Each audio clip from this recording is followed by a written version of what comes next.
Good afternoon, families. My name is Steve Blatnica. I am the director of Camp Mybrobe here in Berea City Schools, and I'm joined with Mrs. McQuarrie and Mrs. Elder, who are also here to share a little bit about the upcoming spring Camp Mybrobe experience for our sixth graders. So we're going to get right into it.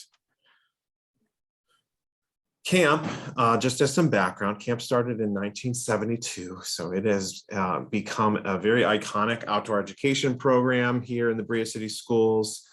Camp Mybrobe, if you're not aware of where that name originates from, that is built from the three cities that exist in our school district. Our camp has been going for quite some time, and the goals for camp for our sixth graders, you can kind of see here on the screen. We work hard at camp to foster and encourage teamwork, outdoor learning, and allow students to experience working with their hands in a unique way that they just don't get when they are in a school building, all in a fun week-long experience. Ms. McQuarrie? Okay, so camp for sixth graders this year will be starting in April and May. We will have 3 weeks. It's a 5-day trip, and it's 5 days, 4 nights. We leave on Monday morning. We come back on Friday afternoon, and we'll talk a little bit more about that in a minute. Students will attend 1 week based on what team they're in. So the first week of camp is April 4th through the 8th. And those are teams 6C and 6D. Week 2 for camp is actually at the end of April 25th to the 29th, which is for camp for team B. And then the last week of our camp this year is going to be May 2nd through the 6th, and that's for team A. We are going to have a camp open house. We always have a camp open house before camp starts. This year, it's going to be Saturday, April 2nd from 11 to 1. We will give you your students a map on how to get there, but it is at Camp Whitewood, and this is in Windsor, Ohio, and this is the address here. You can see, but we'll also be sending out information for that. On Monday morning, when kids get to school, they can't ride their bus with their items. They do need to be dropped off. They will be dropped off on the main side of the building at the auditorium doors at 8:45. They'll be coming in those doors and meeting up with their cabins. We'll check them in. Teachers will check them in. They'll meet their counselors. Parents, you are allowed to stay and wait until the buses leave and kind of send them off with a wave. So we encourage you to do that. Be sure that you bring a bagged lunch when you come on Monday morning, because we will be having lunch at camp, but it will not be the traditional camp meal for lunch. You'll be eating your bagged lunch. So everything needs to be throwaway.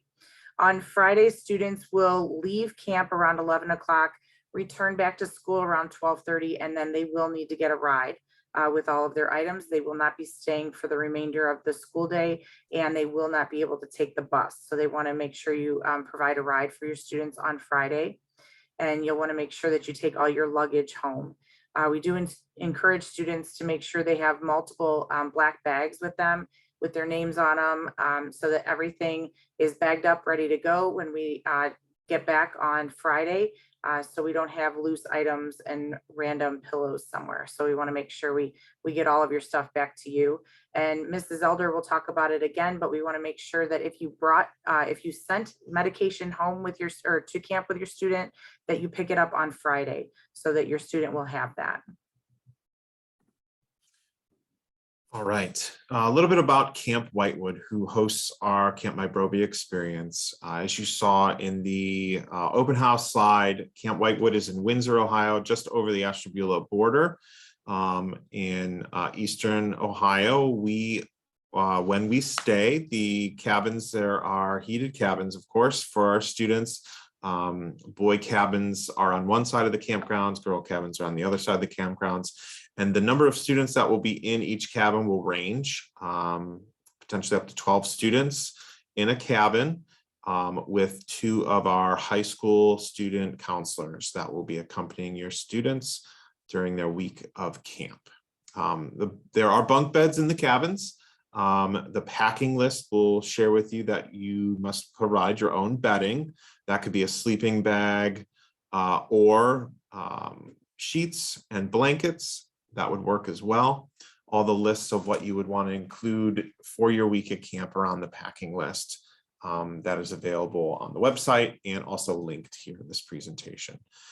In terms of rooming, students will be put into cabins. They will have an opportunity to select a friend to room with. They will not be able to build their own cabin of students, but they will have a choice as to whom they'd like to room with. And students will be placed in the cabin by their teacher teams. The cabin groups, they're going to be the ones that are going to be moving throughout the day through the rotations of activities. They will primarily be spending time with their cabin group, although there will be a mixture of cabin groups, so they'll have a chance to be with and work with other students throughout the course of the week. What do we do at camp? All sorts of stuff, all sorts of activities. You can see we have some pictures coming up here, just a selection of some of the things that they do. Students will be participating in hiking. Hopefully, weather permitting, they will even be able to get out onto the lake at Camp Whitewood for some canoeing, archery, pond study. River walk may be a challenge in the spring, but we will see how the weather holds up. And a whole bunch of team building activities and games, camp songs, a full day's worth of activities. Students will learn about nature and themselves, and they'll be trying some things that maybe they have not tried to this point, which is exciting. We will be outdoors. Camp is an outdoor experience, so the spring can provide a wide range of weather. So we will be outdoors, rain or shine, potentially snow, from morning until past sundown. So the temperature can vary greatly throughout the day, of course. The packing list, you want to take a good look at that. The best way to deal with weather that can be all over the place is for students to be prepared to dress in layers. Definitely waterproof outer layer and warm layers underneath that they can add to or take off depending on what the temperature is. Footwear is also a really important thing to consider for camp. The week of camp, if it's raining outside, those shoes are going to get wet. So you want to have a couple of shoe options. Waterproof shoes would be great, or boots. So please take a look at that packing list because we want students to be able to participate in everything, and the weather won't slow us down. Just some pics from years past. All sorts of activities that students will be doing through their week-long experience out at camp.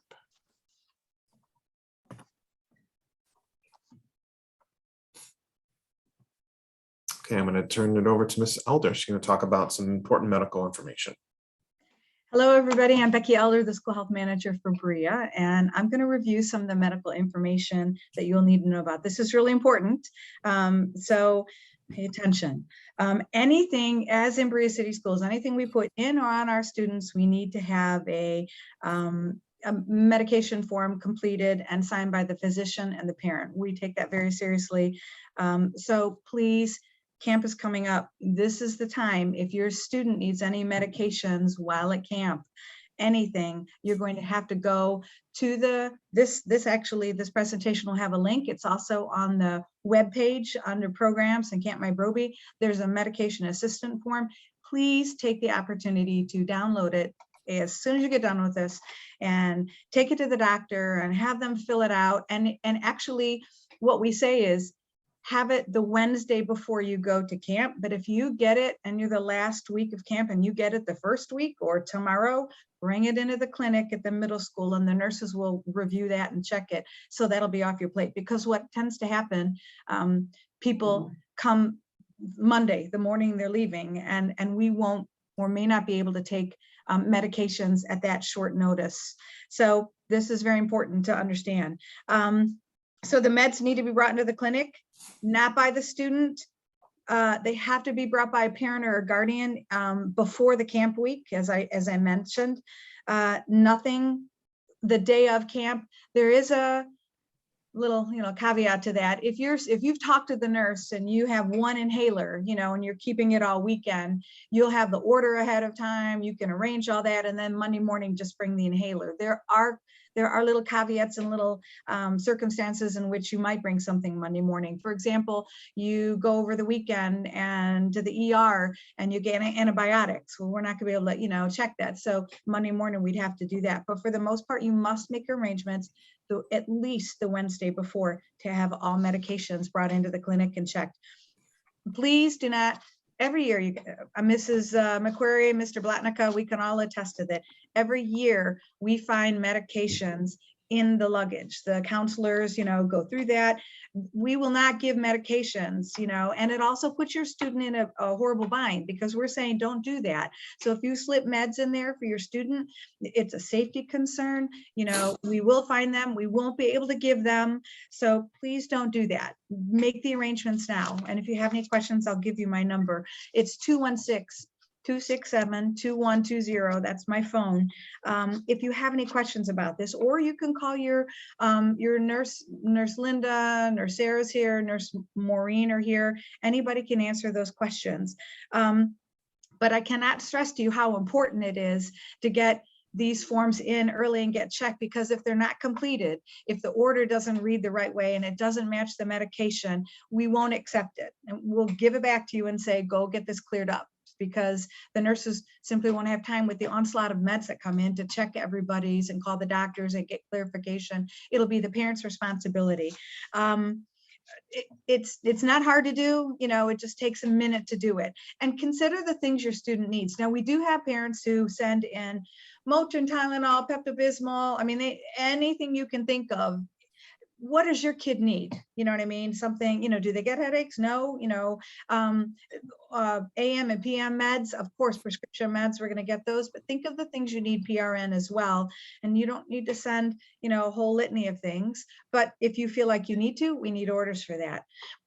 Medications, daily medications, people ask this a lot. Example, say your student is on Ritalin. Let's just pick a med. We'll need enough meds for the duration of camp, and maybe a couple extra in case one gets dropped or whatever. We don't need the whole 200 count tab. Don't send a whole bottle of meds. I would hate for something to happen to them, okay? Just what the student's going to need. The form is specific about the next page, actually, about the information. The form is specific about how we want you to present the meds in a Ziploc bag with the student's name, preferably with a picture, so that we can use that to identify. I will be going to camp, as well as Nurse Maggie, who's over at Brook Park Elementary. So Maggie doesn't know everybody, and I don't know everybody, so as a way to identify who they are, if you could slip a picture in.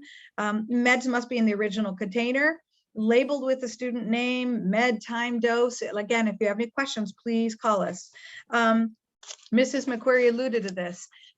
Our voices go, we all, get raspy voices on Friday because we're screaming, meds, pick up your meds. You're going to be so excited to see your student, you're going to forget that you dropped off meds.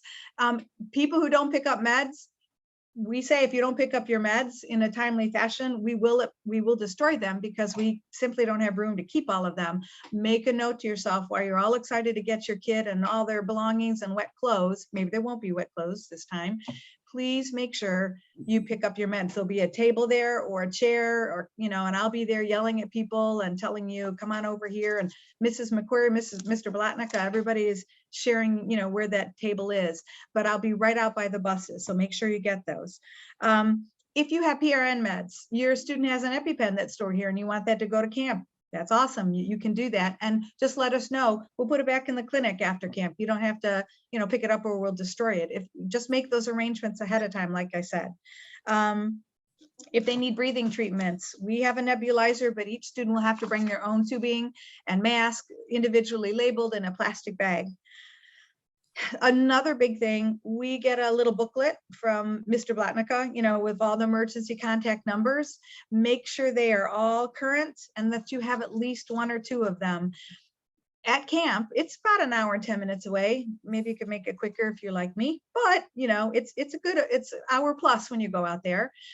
If your student has any of the things that we would need to send a kid home from school, fever, I know we're coming on the other curve of COVID, but we're still concerned about that. So if they have symptoms, diarrhea, anything that we would send a kid home for, we'll be asking you to come and pick them up, whatever time that is. If it's 1 a.m, or they're really seriously, ill, we're going to need you to come and pick them up. So make sure we have the correct numbers. There's no place out there really for them to. The clinic only has one little cot that I sleep on, but there's not a lot of room, like a big area to keep kids who are sick. So we also ask you to encourage the kids, you know what I mean? If they're sick, of course they bring everybody to the clinic. It's not a problem. But if they need to go home, we need to be able to get them home. And again, if it's an hour plus you getting up, and then it could be a minute that they're there not feeling well. Privacy concerns. Here's another one. Inevitably, we have this question. We want to assure you that all of us that are planning this, experience are very much respectful of their privacy and their need to take care of, things while at camp. The bathrooms are not private. I mean, they have separate stalls and everything, but there are some kiddos who may have problem with incontinence or encopresis, that sort of thing. We want you to know that we have this covered too. So a lot of kids, parents will call and say, my kid doesn't want to go. My student doesn't want to go because they still have accidents at night. Not a problem. We have a washer and dryer at camp. And literally and figuratively, what we ask you to do is send pull-ups, send extra sheets, maybe to make a bed, send plenty of underwear and things that they sleep in, wipes, wet wipes. If your student does have an accident, we ask them to respectfully, and the counselors all know that, they're very private, just let them know. Your student, when they go to breakfast, we can throw those sheets right in the washer. The kids are out roaming around all day, get them stuck in the dryer and get them back in the cabin before anybody even knows it.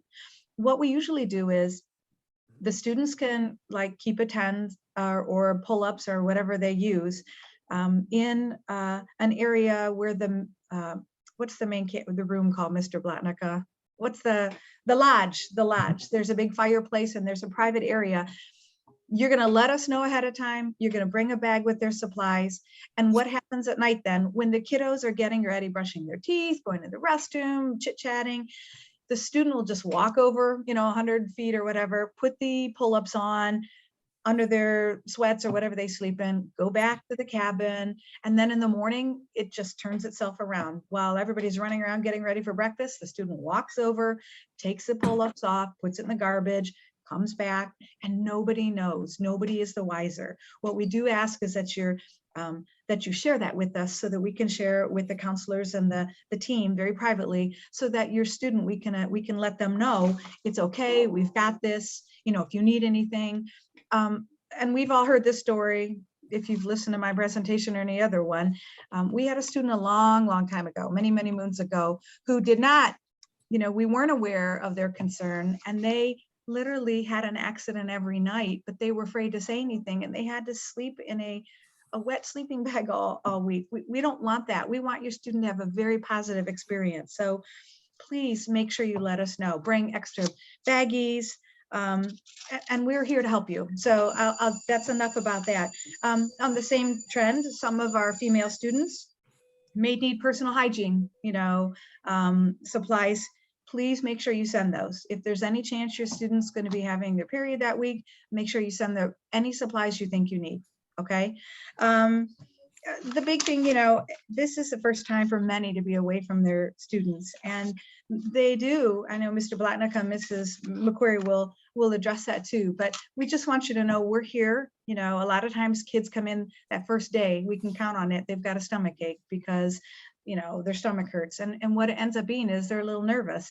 But the first day, after the first day, and by the last day for sure, they do not want to come home. So we're going to bring them home, but they probably won't want to come home because it's going to be such a great time. So if you have any questions at all, please feel free to reach out to your nurse or to me, because as I said, as these weeks come, and they're coming quick, we want to make sure everything is tied up in a nice bow for everybody with your medicine and regards to their privacy. The next thing I'm going to go over, Brianna Cates, who's our nutrition service supervisor, is unable to be with us, but she reached out to all of us and I said I would run over this.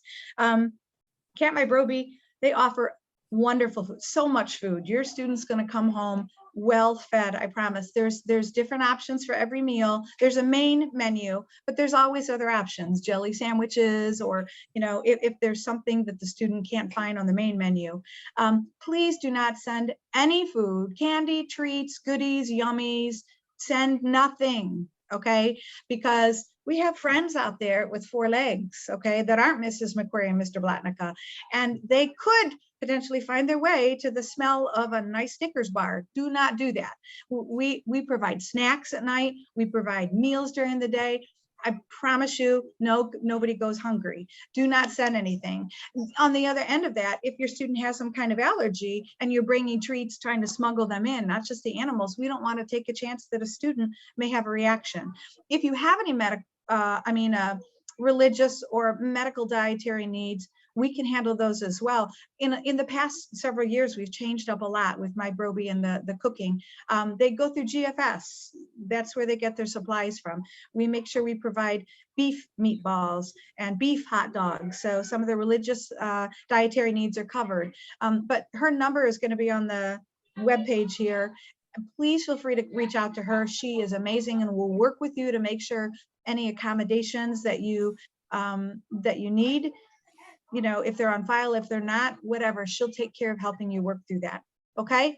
So any questions for me or for Brianna, please give us a call. All right. I'm done. Thank you. Okay. We want to just talk last few things here related to camp. This checklist here that you're seeing are the steps that need to be taken prior to camp. First thing, paperwork. The 6th grade permission slip that all 6th graders were sent home, that needs to come back. That is letting us know that you are granting permission for them to attend camp. The yearly update that takes place through Infinite Campus serves as our emergency medical information.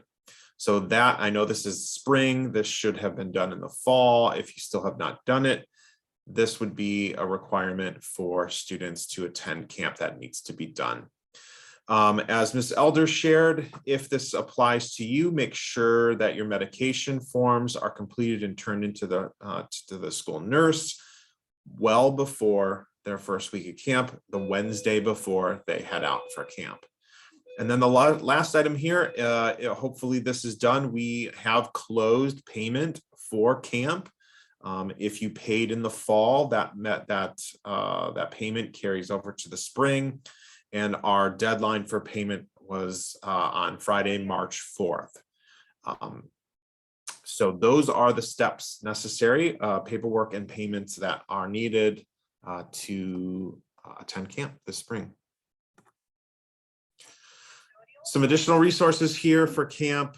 The website has all of these resources as well. On this presentation, there is a link to a packing list, which has been modified a little bit for the spring. Really, we talked about making sure that they have some thermal layers, some warm jackets, definitely footwear needs for camp with the variability of the spring weather. There is a brochure that has the packing list as well as some important names and information that's on the website that you have access to. Ms. Elder talked a little bit about homesickness. That's completely normal and kids handle it differently. So the days will be busy. Oftentimes they don't really think about being homesick during the day. It's typically before they turn in for the night. That's oftentimes when students experience it, and our counselors are aware of that, and we'll know some strategies on how to get their focus back on being at camp and how much fun they're having. If a student is not scheduled to go to camp, then they are scheduled to be at school. So that is not a week off. If they are not attending camp, they're here attending school. They will go through their classes just as usual. They are not excused from school if they're not attending camp. If your student is at camp, they will not be greeted with work that they would have missed. Those students are out at camp, and that's their week of school. They do not have to come back and make up work that was being done here at the building. If your student is a TVLA student, those students would be not required to log hours that week. Obviously, they'll be out at camp, so they would not be, your hour minimums for that week would really be 0 because they would be out at camp. Last few things of do's and don'ts. Some of these things have come up already, but we're going to re-emphasize them. Students should not have phones out at camp. There would be no reason for them to have a cell phone out at camp. Service is not great out there, and we don't want the students to lose or have anything happen where their phone is stolen or damaged. There's going to be a lot of water, I'm going to imagine, and so cell phones and water don't mix too well. If there is an emergency, there is phone lines that the adults and staff have access to, so there would be no concern of reaching parents. We would be able to contact parents without a problem. We talked about no food, drink, or snacks. Don't need it. They will be well fed. There would be no reason to bring extra food or a pack of water. None of that is necessary. Students would have access to water that would be provided at all times. And there would be no need for money. Nothing to buy at camp. No need to have money out at camp. Don't bring any money. We do recommend them bring, but yes, you have the water bottle. Yep. Last couple things here. We taking pictures is great. Disposable cameras are great. If there's a digital camera, again, you can expect that the digital camera is going to be exposed to all the weather. So if it's not a waterproof digital camera, you don't want to risk damaging that, then I would definitely not bring that. If their cell phone is their camera, they can't have their cell phone out there. So they would not be able to use their cell phone camera while at camp. Label everything, especially when you are coming back from camp. Luggage gets loaded into a box truck, and when it comes out of a box truck, your pieces and parts, of what you've packed may not be in the same location. So make sure you've got labels on everything. Tape works okay, but it falls off. So writing directly on the luggage or a specific tag or a piece of something tied to the bag, that usually works the best and they don't fall off. Water bottle, bring a water bottle, refillable water bottle. There's a drinking fountain and access to water so that students have it while they're out and about throughout the day. And then again, re-emphasize Monday, first day of camp, they will need a bagged lunch. And when you arrive on Monday, there'll be a spot for you to drop your lunch in. It does not get packed into your gear because they will not be getting their gear until the afternoon when they get there on Monday. So pack lunch separate, bring it. There'll be a drop-off spot for their lunch, and that's what they will need for that first Monday lunch. That's the only meal they need to bring. And then finally, we want students to have a great experience out at camp. It is an experience that they will remember for their whole life. And but camp is school. So all school rules apply at camp. Of course, if students are not following expectations, then there would be consequences that would be aligned with what they would be at school. So we want them to have a great time, but understand that their behavior at camp we would expect the same behavior as they would be here in their classes, in the buildings, in the cafeteria here. Okay. And again, if like for health related concerns, if there are behavior related concerns, parents would be contacted and informed that they would need to come pick their child up should behavior or an incident result similar to school where they would not be able to remain at camp. I hope we have provided some information for you for your students' upcoming camp experience. Again, we're excited camp is going to happen here in the spring. We're glad that our students, this will be, I think, the first time our students have been out at camp in the springtime. So this is a first, and we hope for the best possible weather, but camp rolls on as it always does. So if you have any questions related to anything you've seen in this presentation, please reach out to each or one of us, depending on what it is, and we'll be able to help you with that, whatever questions you might have. Lots of socks, lots of socks. The socks. Lots of socks and bags. Yep. Check out the district website under programs, Camp My Broby, for any of the documents that you would find in this presentation. This presentation will be shared up on the website as well, along with this presentation. Okay, thank you again. Thank you.